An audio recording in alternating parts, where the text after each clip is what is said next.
బాగుండదు నువ్వు చెప్పేది. ఇనేవాళ్ళు ఎర్రి పప్పలైతే ఎంతైనా చెప్తావు నువ్వు. ఈ జానకమ్మ గురించి నాకు తెలియనట్టు చెబుతుండావే.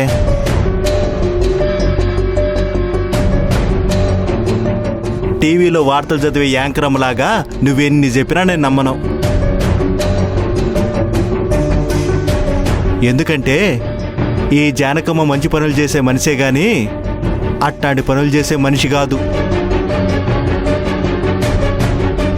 నిజం చెప్పాలంటే నువ్వు చెప్పినవన్నీ నీ వల్ల జరిగినట్టే. ఏందిరా కూస్తుండావు? ఉన్నదే కదా కూస్తుంది.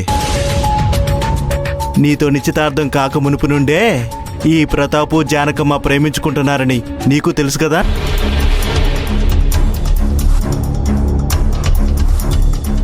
తెలిసి కూడా నువ్వు ఈ ప్రతాప్ వెంట పడడం దేనికి?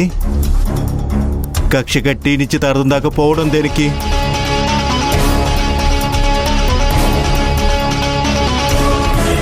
నాతో నిశ్చితార్థమైనా నన్ను పట్టించుకోవడం లేదని పక్కనోళ్ళ మీద పడి ఆడవడం దేనికి? నీ కడుపు మంటతోనే ఇంట్లో ఇలా మనుషుల్లో నిప్పు పెట్టినావు. అది ఇప్పుడు తగలబడుతుండది. మా బసిరెడ్డి అన్న కూడా సేమ్ టు సేమ్ నీ మాదిరే తయారయ్యి ఉన్నాడు. నువ్వు ఈ ప్రతాప్తో ఎట్ట ఎంటబడుతుండావో మా అన్న జానకమ్మ వెనక కుక్కలాగా ఎంటబడుతుండాడు. ప్రేమించిన వాళ్ళని ఇడిదీస్తే ఇట్టాగే తయారవుతారు కానీ నీతో పెండ్లికి మాత్రం తయారవరు.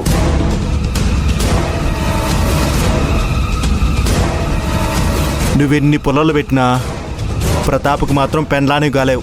నన్ను పట్టుకొని నా ఇంటికొచ్చి నా ముందు నిలబడి నన్నే అన్ని మాటలంటావరా? ఉపాసన ఉపాసన ఉపాసన ఆగు. ఆపకు నన్ను. వీడి రోజు నా చేతిలో అయిపోయాడు. నన్ను ఎన్నెన్ని మాటలన్నాడు. మాటలే కదా అన్నాడు, కత్తి తీయలేదు కదా.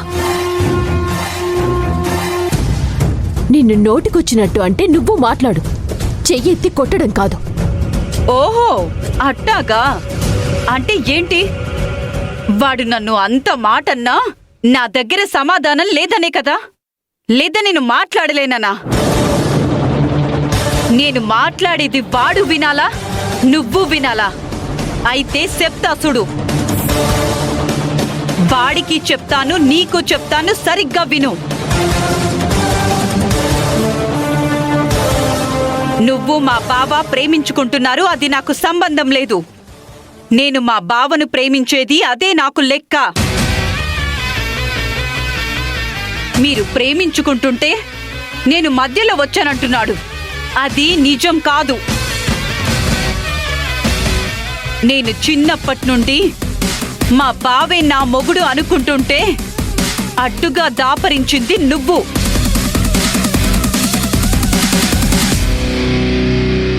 మధ్యలో వచ్చిందానివి నువ్వే. నువ్వే మధ్యలో పోవాలా? బావతో ఆఖరి వరకు నేనే భార్యగా ఉండాలా? బావ జీవితాంతం ఇట్ట మంచం మీద ఉన్నా సరే నేను బావనే పెళ్లి చేసుకుంటాను. నీకు మాత్రం దక్కనివ్వను. దీన్ని ప్రేమంటారా తల్లి? నీలా ఎవరైనా ఇలా అంటారా, ఇలా ఉంటారా? గెడ్డివాముకాడు కుక్కలాగా మాట్లాడుతుండావే. అయిపోయావురా నువ్వు, సచ్చినవురా. ఉపాసన ఎందుకు చంపుతావుతానని తన మాటలు అర్థం చేసుకుంటే సన్మానం చేయాలి నువ్వు. మరే ఏంది తమాషాలు చేస్తున్నావరా? ఉపాసన తమాషేం చేయడం లేదు, నిజమే చెప్తున్నాను. గడ్డివాము దగ్గర కుక్కతో నిన్ను పోల్చినందుకు నువ్వు హర్ట్ అయ్యావేమో గాని అందులో గొప్ప సూక్తుంది. ఆవు తినే గడ్డికి కుక్క అడ్డంగా ఉండి అరవడం వల్ల ఆవుకే కాదు కుక్కకి నష్టమే.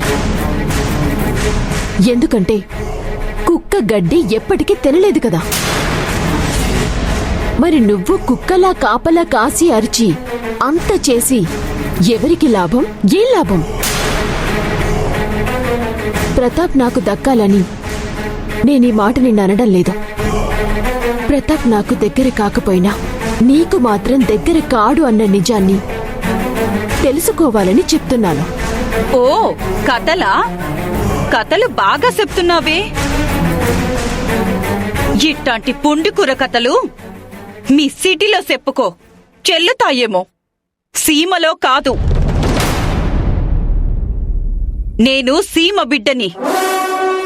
అడ్డు వచ్చినోళ్ళని తప్పించడం లెక్క కాదు. తాళి కట్టించుకున్నోడితో కాపురం చెయ్యడం పెద్ద కష్టమూ కాదు. చూస్తుంటూ నిన్ను ఎట్ట తప్పిస్తానో, మా బావతో ఎట్ట తాళి కట్టించుకుంటాను. తాళి కట్టించుకోవడమే కాదు, పిల్లల్ని కూడా కంటాను. అప్పటికి నువ్వు బతికుంటే నువ్వు యాడుండావో కనుక్కొని వచ్చి చూపిస్తానే నీకు. చూద్దువు గాని. ఈ సింగారెడ్డి బిడ్డ ఉపాసనారెడ్డి అంటే ఏంటో.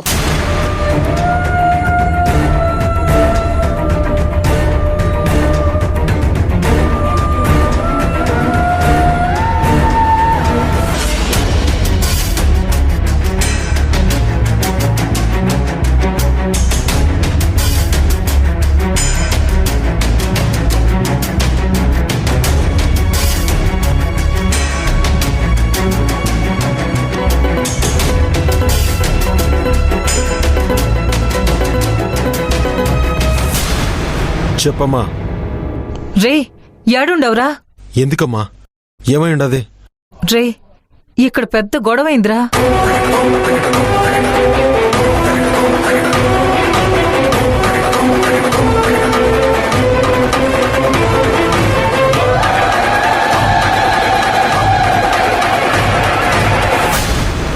అంత బాధలో కూడా సంతోషించాల్సిన విషయం కూడా తెలిసిందిరా.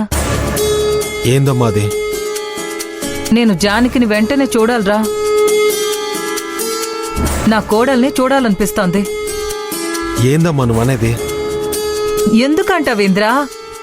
జానకి ఎవరో నాకు తెలిసిపోయినది కాబట్టి. ఏం తెలిసిందమ్మా నీకు? జానకి మీ అత్త వసుధ బిడ్డ అని తెలిసిపోయినదిరా.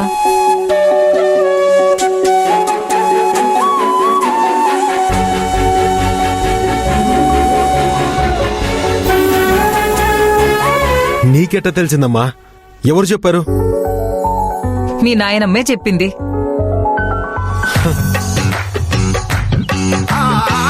అవునమ్మా, ఈ విషయం తాతకేమైనా తెలిసిందా ఏంది? రే, అంత కంగారు పడమాకరా. నువ్వు భయపడ్డట్టు ఏం కాలేదులే. నాకు మాటల్లో మాట మీ నాయనమ్మే చెప్పినది. అవునా? అవునరా. నువ్వు జానకిని ఇష్టపడుతున్నావని తెలిసినా, అంతకు ముందే జానకి తెలిసినా ఎందుకో మనసులో చాలా ఎల్తిగా ఉండేది. ఇప్పుడు ఆ వెల్తి పోయినదిరా. నాకు చాలా సంతోషంగా ఉండేది. కోడల్ని ఎప్పుడెప్పుడు చూడాలా అనిపిస్తాండేదిరా. అది మనింటి పిల్ల అని తెలిసి నా మనసు ఆగట్లేదురా. వెంటనే చూడాలనిపిస్తాంది. కాని నువ్వు చూస్తే తెలివి తక్కువ సన్నాసిలాగా జానకి నా పగోడింటికి పంపి గొంతు కోసుకున్నావు. లేదమ్మా, తీసుకొస్తానులే. అందుకే వచ్చినాను. జానకిని దేనికి మల్లేష్ గారిని కూడా పంపున్నాను. ఆడిపాటికి జానకిని వెంట పెట్టుకుని వస్తూ ఉంటాడు. నేను వెంటనే తీసుకొచ్చేస్తాను. సరే, త్వరగా చేయా పని. అసలే యువతల మీ తాత సంగతి తెలుసు కదా. ఇప్పుడు జానకి మీద, నీ మీద చాలా కోపంగా ఉన్నాడు. ఏం జరుగుతుందో ఏమోనని నాకు భయంగా ఉండదురా. అమ్మా, నువ్వేం కంగారు పడబాక. తాతయ్యకి ఎలా చెప్పాలో నాకు తెలుసులే అమ్మా.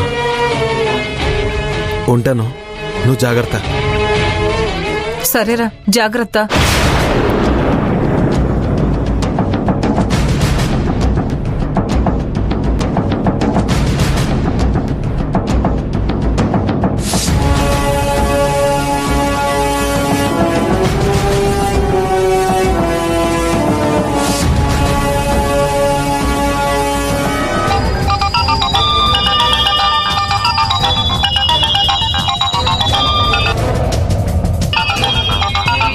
హలో అన్నా.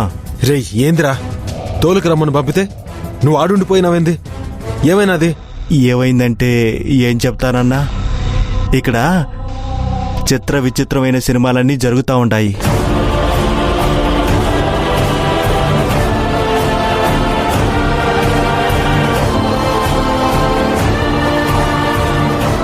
అదన్నా కథ. రే ఏదో ఒకటి చెప్పి తీసుకురాకుండా, రే నువ్వు ఆడుండి నా కథలు చెప్తా ఉండవా? నీ సంగతే వచ్చి నాకు చెప్తాను. అన్నా నన్నంటావేందన్నా, వదినే ఉన్న చిన్నపిల్ల చాక్లెట్ ఆశ చూపించి పట్టుకురావడానికి. ఇక్కడ ఆ ప్రతాప్ గాడు వదిన్ని పోనీయకుండా ఉడుం పట్టుబట్టినాడు. వదిన వాడిని విడిచి రాలేనట్టే కనిపిస్తా ఉండాది. ఈ కథ ఇప్పట్లో తెగేదట్లేదన్నా. రే ఆడు పోనీయకుండా నా జానకిని ఆపడమేంట్రా? నా జానకి ఆడి కోసం ఆగడమేంద్రా?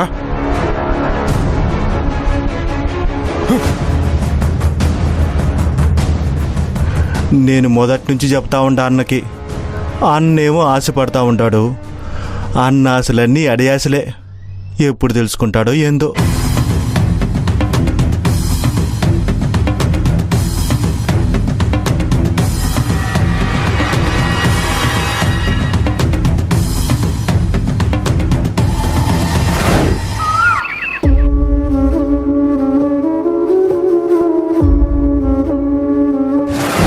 ఆ జానకి కూడా ఇవాల్టి నుంచి మన శత్రువు మనిషి.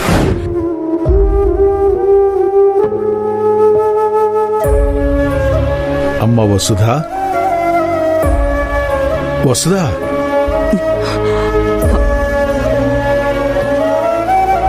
మావయ్య, ఏంటమ్మా ఏం ఆలోచిస్తున్నావు? ఆ ప్రతాప్ గురించి, నా కూతురు గురించి, నా మేనల్లుడు బసిరెడ్డి గురించి మావయ్య. ఆ ప్రతాప్ వచ్చి నా కూతుర్ని ఇబ్బంది పెట్టాడు. నా కూతురు మీదే నా అల్లుడు బసిరెడ్డి ఆశలు పెట్టుకున్నాడు. నా కూతురు బసిరెడ్డిల పెళ్ళైతే మా అమ్మ ఆశ నెరవేరుతుంది. ఇంకా జరిగిందాన్ని తలుచుకుంటూ జరిగిందాని దగ్గరే ఉన్నావమ్మా. ఇప్పుడు జరుగుతున్నది, ఇకపై జరిగేది కూడా ఆలోచించు. చేతనైతే ఏదైనా చేయడానికి ప్రయత్నించు. ఏం మాట్లాడుతున్నారు మావయ్య? నేను నీ పుట్టింటికి, నా స్నేహితుడు వీరశివారెడ్డి ఇంటికి వెళ్ళొస్తున్నానమ్మా. ఏమైంది మావయ్య? అక్కడేం జరిగింది? అనుకోనిదే జరిగింది. దానివల్ల ఊహించంది మొదలైంది. ఆ తర్వాత ఏం జరుగుతుందో ఊహకు కూడా అందడం లేదు. దేని గురించి మాట్లాడుతున్నారు మావయ్య? నీ కూతురు గురించి, నీ మేనల్లుడు బసిరెడ్డి గురించి. ఆ బసిరెడ్డి గాడికి చెప్పు, మళ్ళీ చిన్న వెంకటాపురం పొలిమేర తొక్కొద్దని.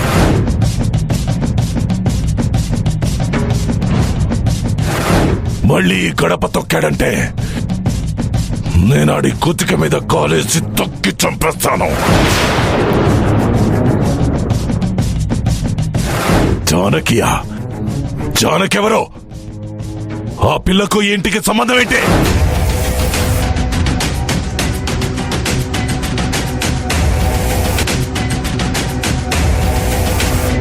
ఎప్పటికైనా ఏనాటికైనా నిన్ను ఆ ఇంటికి తీసుకెళ్లేది జానకే అనుకున్నాను. అది జానకి వల్లే అవుతుందనుకున్నాను.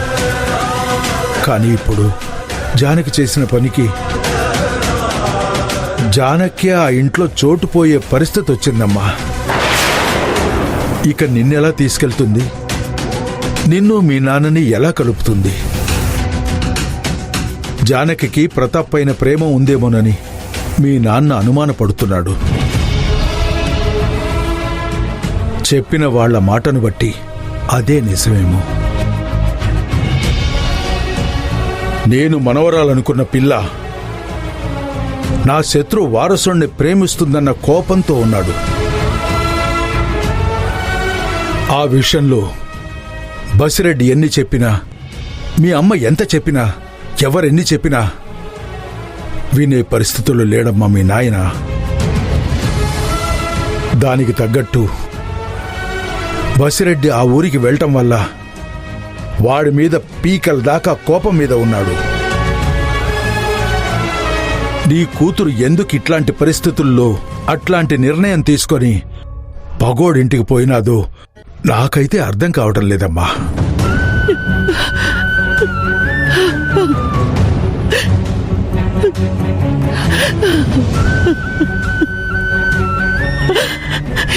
ఏం చేయను మావయ్య, అంతా నా తలరాత.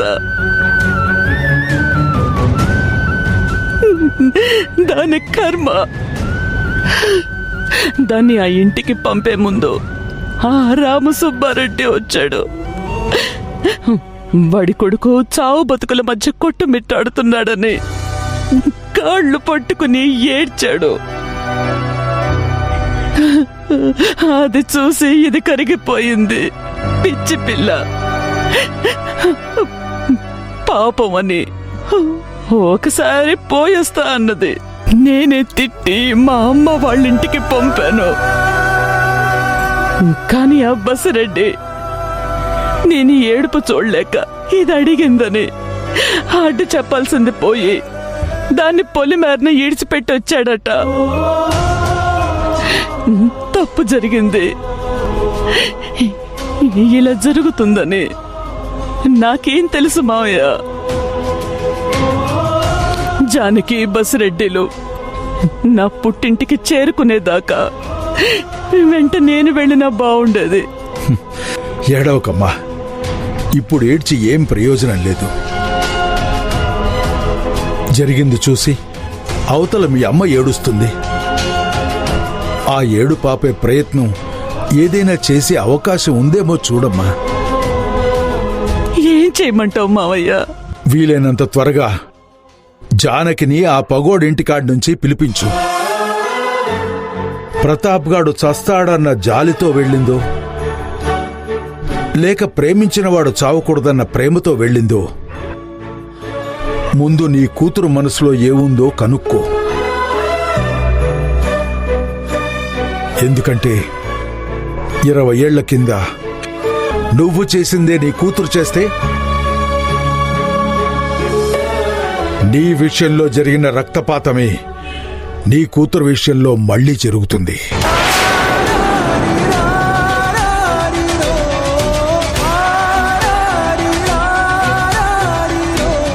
అదే గనక జరిగితే నీకు నీ పుట్టిల్లుంటుంది. ఖాళీ పుట్టిల్లు మాత్రమే ఉంటుంది. అందులో మనుషులెవ్వరూ ఉండరు. గుర్తుపెట్టుకో. లేదు మావయ్య, అంతదాకా రాదు. జానకి కేవలం జాలితోనే అక్కడికి వెళ్ళింది గాని ఆ ప్రతాప్ మీద ప్రేమతో కాదు మావయ్య. నా కూతురు నా మాట ఎప్పటికీ కాదనదు. నా విషయంలో జరిగిన రక్తపాతం నా కూతురు విషయంలో జరగదు, జరగనివ్వను.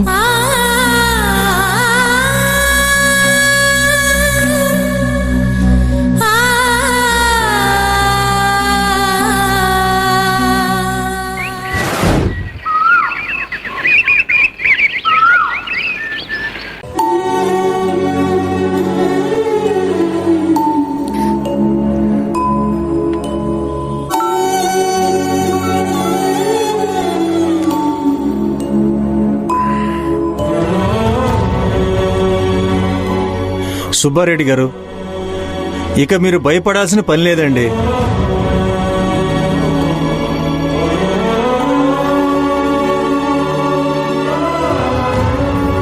బతుకుతాడో లేదో అనే అనుమానం ఉన్న నాకే ఆశ్చర్యం కలిగేలా అది ఇంత తక్కువ సమయంలో ప్రమాదం నుండి బయటపడ్డాడు. అంటే నా బావకి బాగైనట్టే కదా డాక్టర్? పర్వాలేదమ్మా, ప్రమాదం తప్పింది. అంటే కొంతవరకు బాగైనట్టే. థ్యాంక్స్ డాక్టర్, మా బావని కాపాడినందుకు. థ్యాంక్స్ చెప్పాల్సింది నాకు కాదమ్మా, ఇదిగో ఈ జానకికి.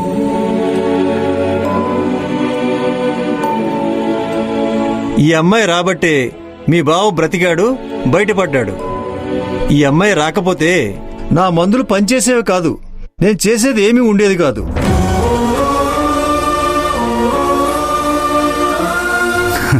నిజమే డాక్టరు, నువ్వు చెప్పింది అక్షరాల నిజం.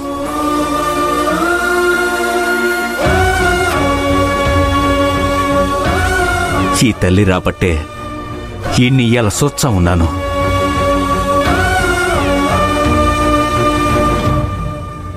లేదంటే ఈయన చూస్తానో లేదో అనుకుంటాను. జానకి ఉంటే నాకేం కాదు. జానకి నా పక్కన లేకపోతేనే ప్రాబ్లం.